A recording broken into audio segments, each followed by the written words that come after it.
Terve! Tällä videolla on nyt 2 tarkoitusta. Ykköstarkoitus on se, että näytän iskälle, että meidän kämppä ei ole sotkunen niin kuin se väitti. Tai se luuli, että meillä on ihan hirveän sottasta. Mut ei täällä oo. Mä en hiivon yhtään. Okei, sen verran, että mä petasin ton sängyn, jota mä en ehtinyt aamulla tehdä. Mutta mä en oo siivonut täällä tänään. Ja meillä näyttää tältä. Joten iskä, sä olit väärässä. Täällä on siistiä.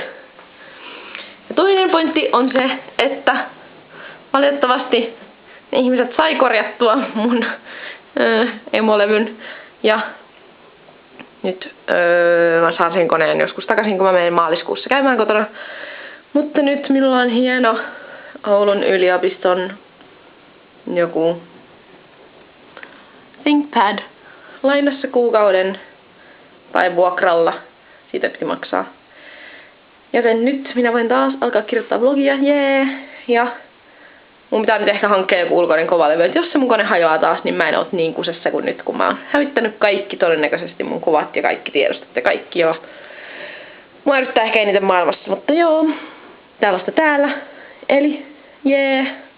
Mulla on läppäri, ei tarvitse käyttää enää Sallan läppäriä. Ja täällä on siistiä. Hei hei iskä!